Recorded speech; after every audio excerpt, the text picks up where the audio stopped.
Bom dia, irmãos, bom dia, irmãs, ou boa tarde, boa noite. Estamos gravando mais um vídeo a respeito desse livro, Oração, do Zé Carlos Pezzini, Quando o Meu Coração Encontra o Coração de Deus. Esse vídeo é sobre o capítulo 2, repensando o nosso conceito sobre oração. Esse vídeo é para o nosso grupo de... eu estou chamando de pós-discipulado, que nós reunimos todos aqueles irmãos, irmãs, discípulos e discípulas que já participaram do discipulado em algum momento, e a gente então está fazendo esse trabalho, esse grupo, essas reuniões de pós-discipulado, estamos estudando esse maravilhoso livro do José Carlos Pezzini. Bom, ele começa esse capítulo 2 falando a respeito de uma crise que o mundo evangélico vive. Quer dizer, crise na época que ele escreveu o livro, e acho que já tem um bom tempo, mas essa crise permanece, né? Perdura, infelizmente, para os dias de hoje. E, então ele tem falado que tem aumentado o número dos desigrejados, ou seja, pessoas que passaram por alguma igreja evangélica, tradicional, pentecostal ou neopentecostal, se decepcionou com a igreja, às vezes com Deus, e agora não quer mais saber de igreja. Há um número de pessoas que, segundo o censo do IBGE, o último censo, acho que 2022, esse número de pessoas tem cada vez aumentado mais.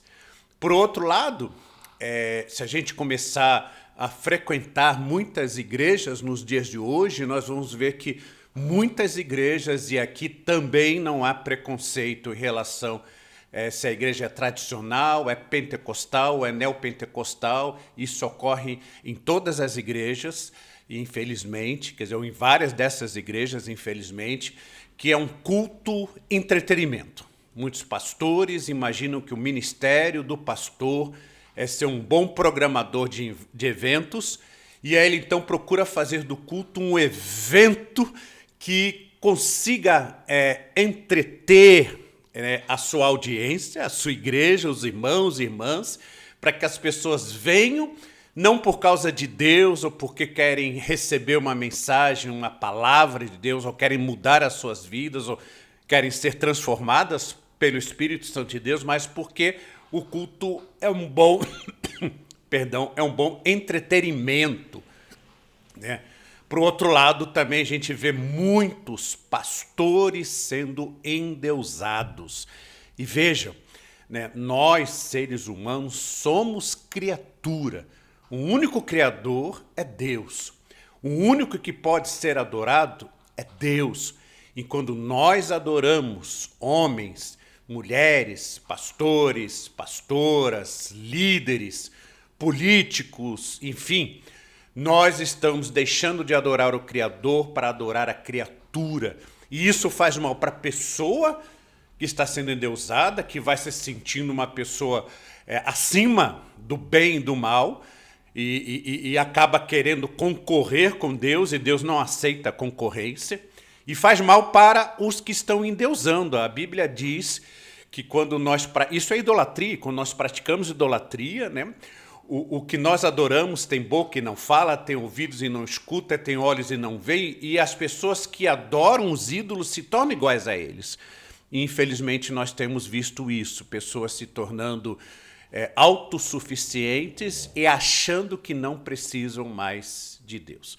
E nesse contexto, a oração deixou de ser o que a Bíblia diz que ela é, um instrumento de comunhão e de intimidade com Deus, para se tornar uma ferramenta, um instrumento para obrigar, para fazer com que Deus faça o que nós queremos e o que nós achamos que é direito nosso, né?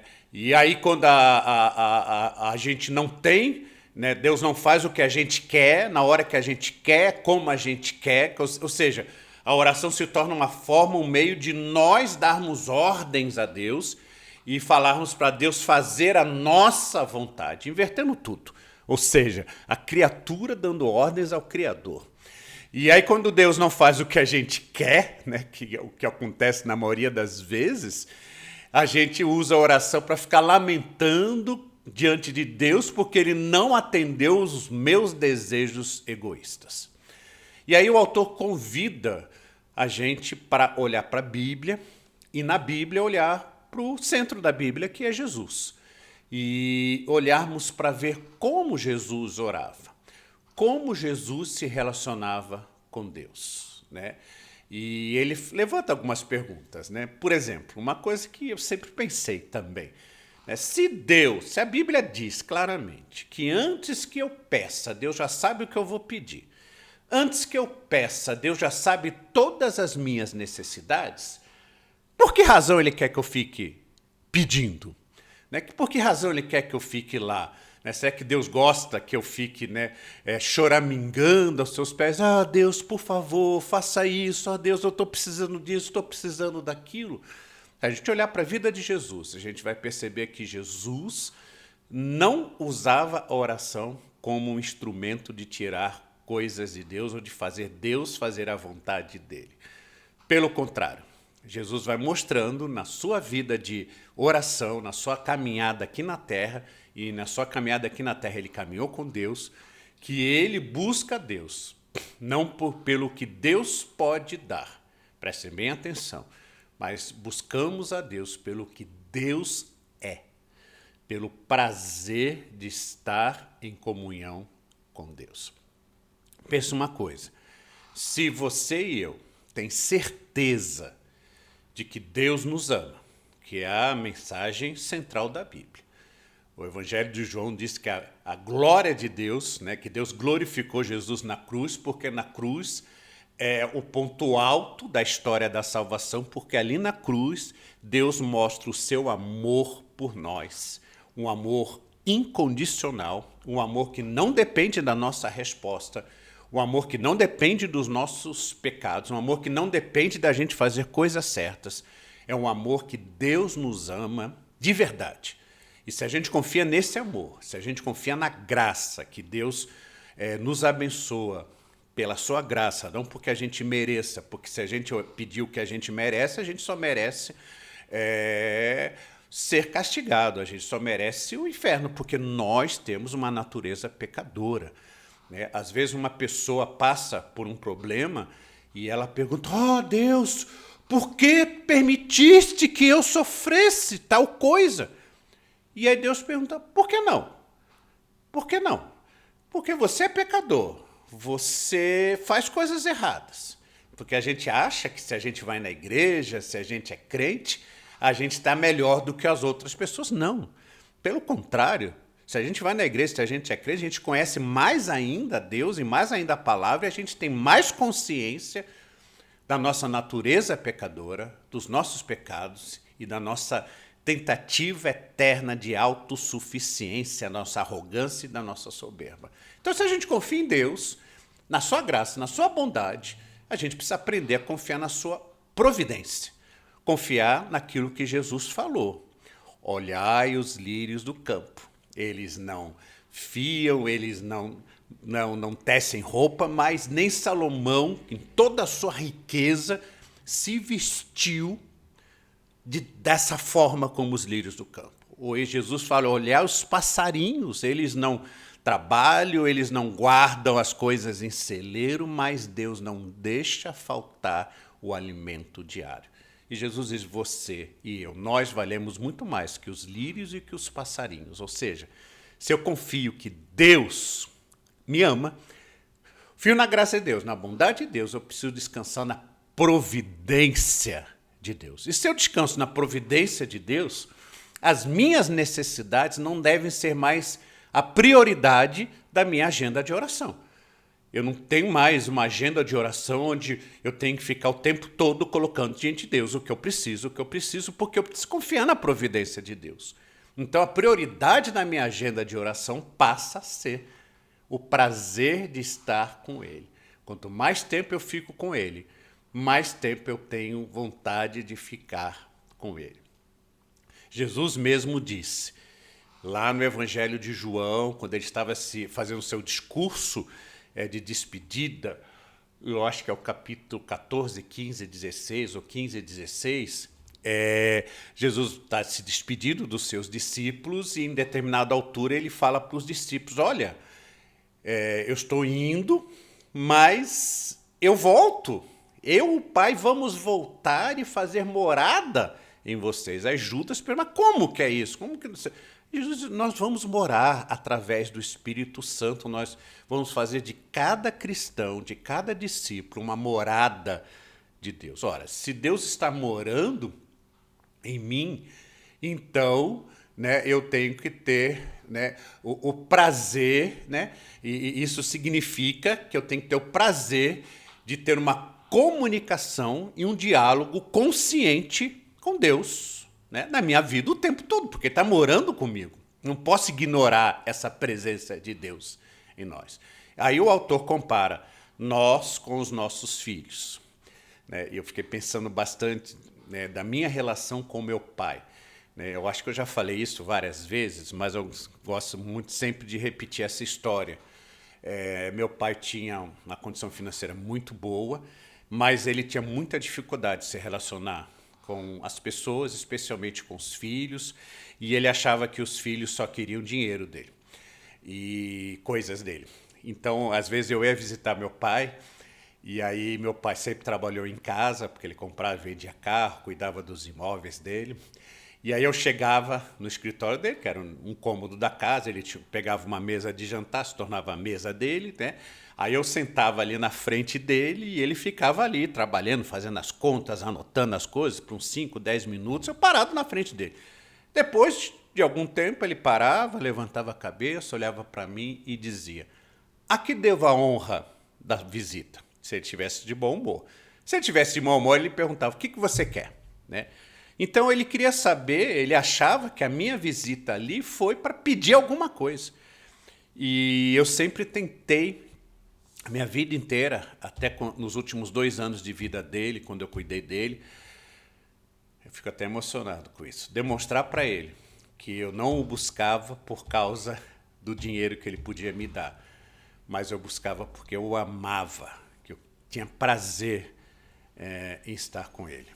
E graças a Deus, nos últimos 2 anos de vida dele, tinha Parkinson, e aí ele fazia hidroterapia né, na piscina, e às vezes acabava a hidroterapia, ele ia tomar banho, e ele, por causa do Parkinson, não conseguia se movimentar bem, e eu o enxugava, né, ele pelado, passando a toalha, enxugando ele, e eu lembro de um dia que ele olhou para mim assim, e virou para mim e falou assim, eu acho que você realmente gosta de mim, acho que você realmente me ama. Eu quase... Finalmente, né, pai, que você descobriu isso. Eu passei minha vida inteira tentando mostrar isso para você, ó pai. Então, nós, pais, né, queremos que os nossos filhos venham estar com a gente pelo prazer de estar com a gente. Venham até nós não para pedir alguma coisa. Isso é uma grande decepção. O filho chega, pede alguma coisa e vai embora. Mas a gente quer que nossos filhos venham para ter prazer de passar um tempo com a gente, conversando, em comunhão, né, tendo uma relação, uma amizade. Se nós, pais terrenos, somos assim, pais, mães, enfim, imagine o nosso Pai Celeste. Ele quer que a gente tenha esse prazer de estar com ele e que a gente busque-o para desfrutar da companhia dele, não para ficar apresentando para ele ou só buscá-lo na hora que a gente tem necessidade. Às vezes, quando a gente tem problema, é a hora que a gente ora mais. Resolveu os problemas, está passando por uma fase boa da vida, aí a gente começa a orar menos. Então, a gente precisa orar sempre e bastante, todo o tempo, mas não para pedir, mas para ter comunhão com Deus. Se as nossas necessidades já estão listadas na agenda de Deus, o foco das nossas orações passa a ser a comunhão com Deus. E mais, nesse processo de intimidade e comunhão com Deus, nós somos mudados. Então, em vez de a gente usar a oração para mudar a vontade de Deus, para fazer Deus fazer a nossa vontade, A oração é um caminho para Deus mudar e transformar a gente, para a gente fazer a vontade de Deus. Veja como a gente tem essa capacidade, por causa da nossa natureza pecadora, de inverter tudo, né? O processo da oração, a oração existe para que Deus mude a gente e nos transforme para a gente fazer a vontade dele. E a gente usa, né, quer usar a oração para mudar a vontade de Deus, para Deus fazer a minha vontade. Gente, a minha vontade, os meus desejos, meus sonhos, meus projetos, eu tenho falado isso em vários sermões na igreja. Meu desejo, a minha vontade, meus projetos são marcados pela minha natureza pecadora. Eu não tenho nenhum desejo puro em mim. Todos os meus desejos são marcados pela natureza pecadora. E se houver em mim e em você um desejo puro, é que Deus é que colocou esse desejo. Esse desejo veio de Deus. Se houver uma vontade pura em mim, é uma vontade que Deus colocou na minha vida. Então, a oração é esse caminho de mudança, de transformação. Às vezes a gente quer orar para que Deus transforme os outros, né? O marido quer que Deus transforme a mulher, a esposa quer que Deus transforme o marido, a gente quer que Deus transforme os nossos filhos, os filhos querem que Deus transforme os pais. Pense, você precisa ser transformado. Então, a oração é para Deus me transformar, transformar as nossas vidas. Então, ele repete um pouco, ele falou no capítulo 1 a respeito da insistência, da repetição de pedidos. Nós muitas vezes achamos que temos que ficar insistindo, repetindo, até a gente dobrar Deus, né? A gente vai insistir tanto que Deus vai fazer o que a gente quer. E ele diz que a insistência deve ser em orar, buscando a comunhão com Deus, não em orar para fazer Deus mudar a vontade dele. Então, a oração não pode ser transformada em fim e Deus em um meio para a gente alcançar nossos desejos egoístas. Enfim, a saída da crise atual é redescobrir Deus como Pai. Não como um Pai igual aos nossos pais terrenos, que, como são pecadores, também falharam conosco muitas vezes, alguns mais, outros menos, mas, enfim, é o Pai na relação com Jesus. Deus como Pai de Jesus, Jesus como Filho desse Pai maravilhoso. E se a gente olhar para a relação de Jesus com o Pai, com Deus como Pai, nós vamos ver que Jesus não insistia, Jesus não repetia, Jesus não buscava os seus próprios interesses. Pelo contrário, Jesus se ofereceu a Deus em obediência total e em temor absoluto a Deus. Se nós confiarmos em Deus, a nossa oração vai ser uma oração de busca de intimidade com Ele. E aí, os problemas da vida, e todos nós temos problemas, às vezes mais sérios, mais graves, outros menos graves, mas há problemas que às vezes nos tiram sono, problemas que às vezes nos incomodam, problemas que às vezes nos entristecem. Se a gente olhar para Deus e buscar intimidade com Deus e ter o contentamento em Deus, esses problemas se tornarão leves.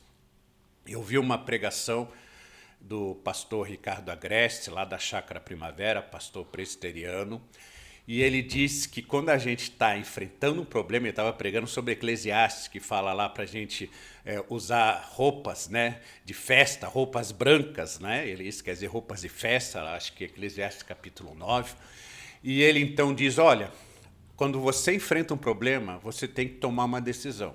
Você pode fazer como muitos no Antigo Testamento fizeram.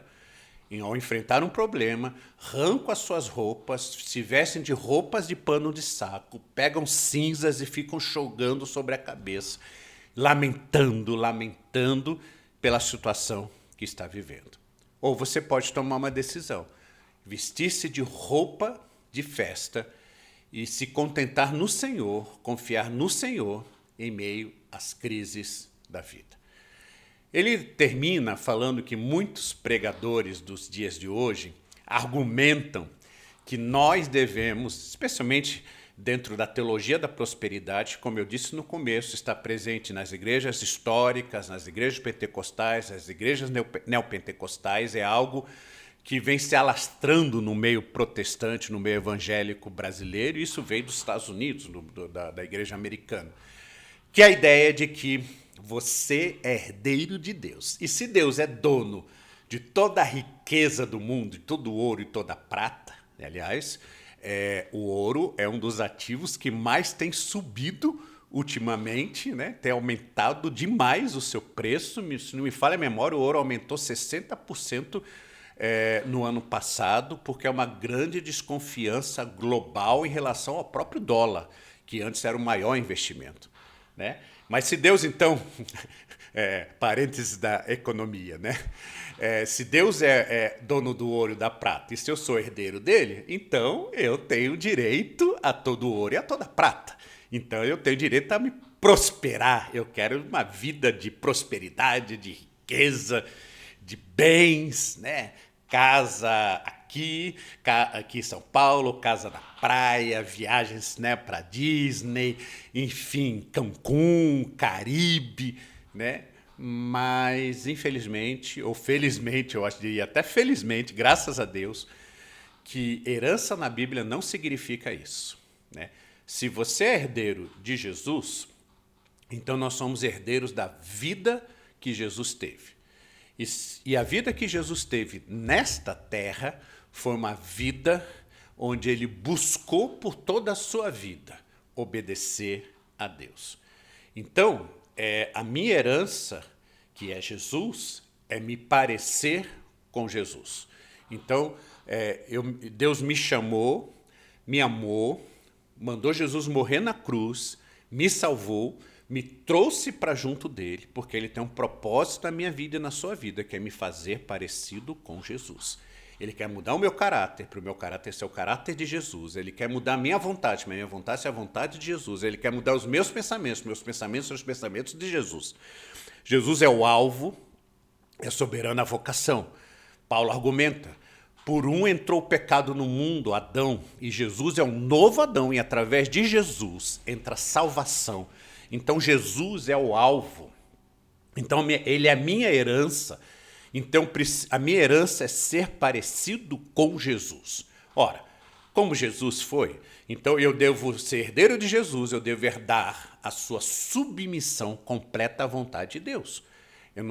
A minha herança não é eu buscar egoisticamente riquezas, prosperidade para mim, em meio a um mundo com tanta gente passando fome e necessidade. Pelo contrário, o que eu devo buscar é a submissão completa à vontade de Deus. Eu sou herdeiro do amor de Jesus aos pecadores. Uma coisa que eu acho que falta muito a nós, falta a nossa igreja, a primeira igreja presbiteriana independente de Santo André. E falta muitas igrejas históricas, pentecostais e neopentecostais. É o amor aos pecadores. A gente vê muito amor ao dinheiro, mas a gente não vê o amor verdadeiro aos pecadores. O amor que deseja a salvação dos perdidos, como Jesus. Jesus disse: eu não vim salvar os bons, eu vim salvar os pecadores. Jesus disse que veio atrás daqueles que estavam perdidos. E a gente parece que esqueceu deles. A gente só se preocupa com a gente, com o nosso bem-estar, com o bem-estar da igreja, com o nosso conforto, e a gente esquece dos pecadores. Tudo na igreja, toda a nossa vida, tudo que acontece em qualquer igreja, em nossa igreja, deveria objetivar alcançar pecadores com o amor de Deus. O nosso culto deveria ter esse objetivo. Todas as programações deveriam ter esse objetivo. Eu devo esquecer o meu bem-estar e a minha vontade. Eu tenho que ser como Jesus, herdeiro do amor que Jesus tinha para os pecadores e passou uma vida buscando pecadores. A santidade de Jesus, que era uma separação e uma negação aos valores do mundo. Nas tentações de Jesus, o diabo levou Jesus num alto monte, mostrou para ele todos os reinos da terra e todas as riquezas desses reinos da terra. E o diabo disse: isso tudo é meu, que é mentira. E falou para Jesus: olha, se você quiser toda essa riqueza, se ajoelha e me adora. E parece que nós, quando ouvimos o diabo falar isso, a gente, eu quero toda a riqueza dos reinos no mundo. Eu quero dinheiro, eu quero prosperidade.